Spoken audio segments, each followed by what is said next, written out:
অজয়গড় ভারতের হৃদয়ঘাত মধ্যপ্রদেশের পান্না জেলার এক ঐতিহাসিক দুর্গ। বুন্দেলখণ্ডের গৌরবময় ইতিহাসে এই দুর্গ চান্দেল রাজবংশের অন্যতম শক্তিশালী গড় হিসেবে পরিচিত ছিল। বিন্ধ্যাচল পর্বতমালার একটি উঁচু পাহাড়ের চূড়ায় নির্মিত এই দুর্গ তার অনন্য ভৌগোলিক অবস্থানের জন্য বিশেষভাবে উল্লেখযোগ্য। ত্রিভুজাকার পাহাড়ের উপর গড়ে ওঠা দুর্গটি চারিদিকের খাড়া ঢাল ও গভীর উপত্যকা দ্বারা সুরক্ষিত, যা একে সত্যিকারের অর্থেই অজয় বা দুর্জয় করে তুলেছিল। অজয়গড় দুর্গে পৌঁছানোর জন্য উত্তরপ্রদেশ ও মধ্যপ্রদেশ দুই দিক দিয়েই রাস্তা রয়েছে। কালিঞ্জার দুর্গের ইতিহাসের পাতা উল্টে উত্তরপ্রদেশের সাইড ধরে আমরা এগিয়ে চললাম অজয়গড় দুর্গের উদ্দেশ্যে।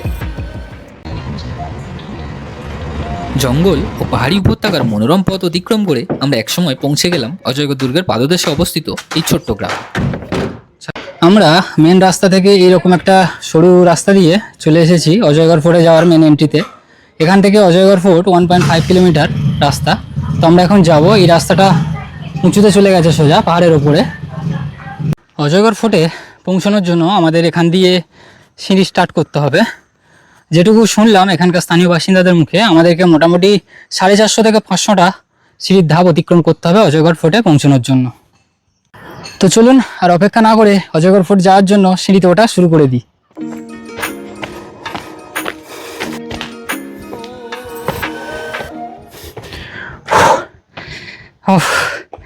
দারুণ কষ্ট হচ্ছে। আমি এখন মোটামুটি 150 থেকে 200 খানা সিঁড়ি আমার ওটা হয়ে গেছে। তো এই মুহূর্তে ঘেমে নেয় একাকার।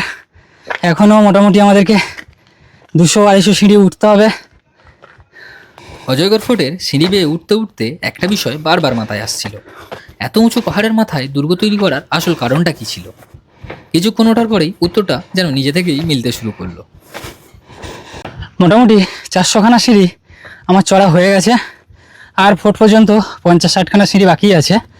তবে এই মুহূর্তে আমি পুরো পাসিনা। এই যে চলে এসেছি প্রায় অজয়গড় ফোর্টের কাছেই একদম।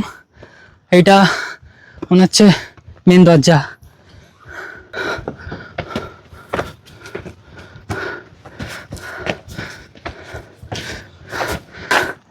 নিচে থেকে আমি সিঁড়ি কাউন্ট করে করেই উঠছিলাম। তো নিচে থেকে এই ফোর্টের মেন গেট পর্যন্ত সিঁড়ি আমি গুনলাম 460টা। আবার সিঁড়ি আরো সিঁড়ি উঠতে হবে, আরো 200 খানা। এই খাড়া 200 মানে 400 থেকে 500 সিঁড়ি সমান। জোশ কেমন স্বরাজ? জোশ ডাউন। এই খাড়াই সিঁড়ি, আঁকামাকা পথ আর লাগাতার চড়াই ভাঙতে ভাঙতে একজন সাধারণ মানুষেরই হাঁপিয়ে ওঠার অবস্থা হয়। আর ভাবুন তো, শত শত বছর আগে কোনো শত্রু সেনা যদি ভারী অস্ত্র, ঢাল আর যুদ্ধের সরঞ্জাম নিয়ে এই পথ বেয়ে ওপরে উঠতো, তাহলে দুর্গের কাছে পৌঁছানোর আগেই তাদের অনেকটা শক্তি ক্ষয় হয়ে যেত। এটাই ছিল পাহাড়ি দুর্গগুলির সবচেয়ে বড় প্রতিরক্ষা ব্যবস্থা। এই হচ্ছে অজয়গড় ফোর্টের ওপর দিয়ে নিচের ভিউখানা।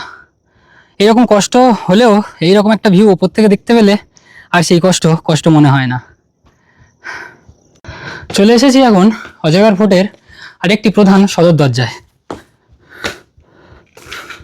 অজয়গড় দুর্গের প্রধান এবং শেষ সদর দরজা দিয়ে প্রবেশের সাথে সাথেই আমার সামনে খুলে গেল ইতিহাসের এক নতুন অজানা অধ্যায়। এই অজয়গড় ফোর্টের বিস্তৃতি প্রায় 5 থেকে 6 কিলোমিটার।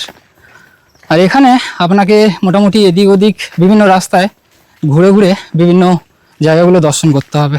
অজয়গড় ফোর্টের মধ্যে আমরা এখন প্রথম চলেছি অজয়পাল মন্দিরের দিকে। রাস্তাটা এরকম জঙ্গলের মধ্যে দিয়ে, আমরা জঙ্গলের মধ্যে দিয়ে হেঁটে যাচ্ছি।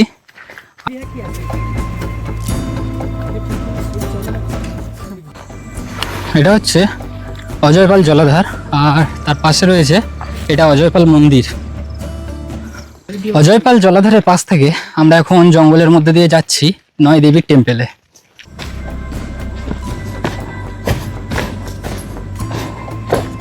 আমরা চলে এসেছি নয় দেবীর মন্দিরে।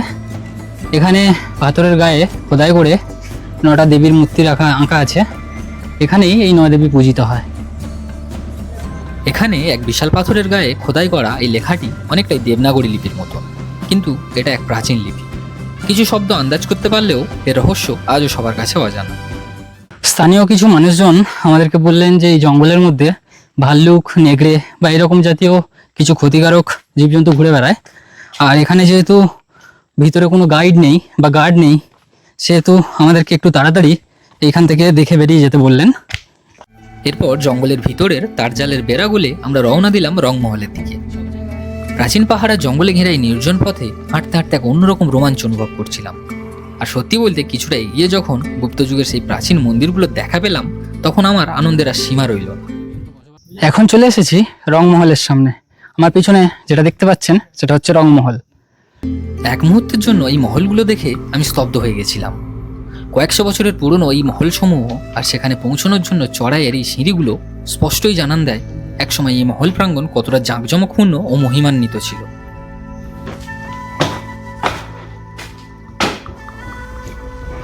এই হচ্ছে রংমহলের ঠিক ভিতরের ছবি।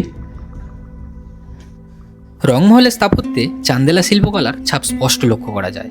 যদিও সময়ের প্রভাবে এর অধিকাংশ অংশ ক্ষতিগ্রস্ত হয়েছে, তবুও ভাঙা দেওয়াল, অলঙ্কৃত স্তম্ভ এবং ছড়িয়ে থাকা স্থাপত্যের নিদর্শনগুলো আজও গৌরবগাথা বহন করে চলেছে। এই নির্জন পাহাড় চূড়ায় দাঁড়িয়ে রংমহলের ধ্বংসাবশেষ দেখলে সহজেই কল্পনা করা যায় একসময় এখানেই রাজকীয় জীবন, উৎসব আর ক্ষমতার এক বর্ণময় অধ্যায় রচিত হয়েছিল। সেই ইতিহাসের নীরব সাক্ষী হয়ে আজও দাঁড়িয়ে আছে অজয়গড়ের রংমহল। রংমহলের পাশে ঠিক এইরকম একটা রংমহল জলাধার রয়েছে। অনেকটা বড় এরিয়া এবং অনেকটা ডেপথ রয়েছে এই জলাধারের। ভাবতে অবাক লাগে শত শত বছর আগে আধুনিক কোনো যন্ত্রপাতি ছাড়াই কি অসাধারণ কারুকাজ আর নিখুঁত স্থাপত্য সৃষ্টি করেছিলেন সেই সময়কার শিল্পীরা। প্রতিটা পাথরের খোদাই করা নকশা, প্রতিটা স্তম্ভের সূক্ষ্ম শিল্পকর্ম যেন সেই গৌরবময় যুগের গল্প শোনায়। কিন্তু দুঃখের বিষয়, এই মূল্যবান ঐতিহ্য আজ ধীরে ধীরে ধ্বংসের দিকে এগিয়ে যাচ্ছে। এই মন্দিরগুলোর বর্তমান অবস্থা দেখে সত্যিই কষ্ট হয়। ইচ্ছা থাকলে আজ ওগুলোকে সংরক্ষণ করা সম্ভব।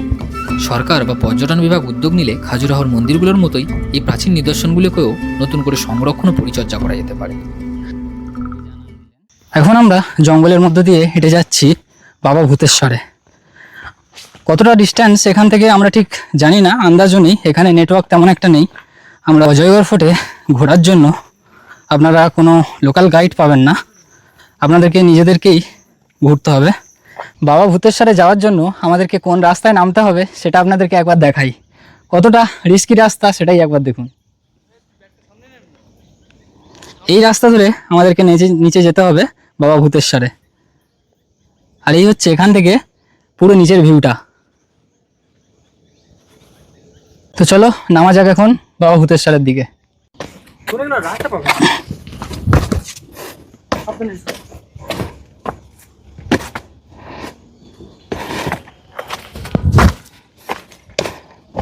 আমরা ঠিক নামলাম ঠিক ওই জায়গা থেকে।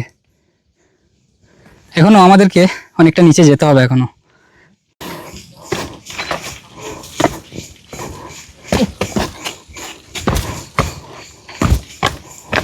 পাহাড়ের গা বেয়ে নিচে নামতেই প্রাকৃতিক এক গুহার অন্তরে দেখা মেলে বাবা ভূতেশ্বর মন্দিরে।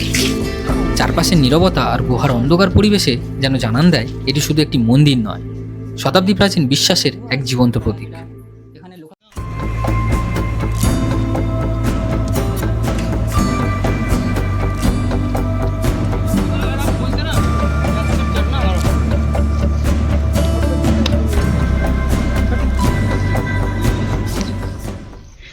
কি ভাই, তোর কোনো সাবস্ক্রাইবার এখানে আসবে বলে মনে হয়? হ্যাঁ অবশ্যই আসবে। তাই? হ্যাঁ। কারা আসবে? এরকম বলো, কারা আসবে একটু তুই বল দেখি। আমার মতো কষ্ট যারা করতে পারবে, হ্যাঁ, যাদের একটু ঝোঁক থাকবে, তারাই একমাত্র আসবে। লাইভ রিস্ক নিয়ে আরো ক্ষমতা থাকা চাই। ক্ষমতা থাকতে হবে, যাদের মনে জোর থাকবে, ভয় পেলে হবে না। তো আমাদের অজয়গড় ফোর্ট ঘোরা কমপ্লিট হয়ে গেছে। আমরা নিচে নেমে এসেছি। আমাদের গাড়ি এখানেই দাঁড়িয়েছিল। আমরা এখন গাড়ি উঠে যাচ্ছি, চলে যাব পান্নাতে, যেখানে আমাদের হোটেল রয়েছে। পান্নায় প্রথম দিনের অভিযান এখানেই শেষ। সারাদিনের দৌড়ঝাঁপ, পাহাড় চড়া আর ইতিহাসের পাতা ঘেঁটে ঘুরে বেড়ানোর পর শরীর ক্লান্তিতে ভরপুর। রাতের অন্ধকারে গাড়ি ছুটে চলেছে হোটেলের পথে, আর আমার মাথায় ঘুরছে সারাদিনের দেখা অসংখ্য স্মৃতি। পথে একটি ছোট্ট দোকান থেকে বিরিয়ানি কিনে নিয়েছিলাম রাতের খাবারের জন্য। হোটেলে ফিরে খাওয়া দাওয়া সেরে সোজা বিছানায়, কারণ বিশ্রামটা খুবই দরকার। সামনে যে অপেক্ষা করছে নতুন একটা সকাল, আর নতুন গন্তব্য, আর নতুন কিছু অজানা গল্পের সন্ধান।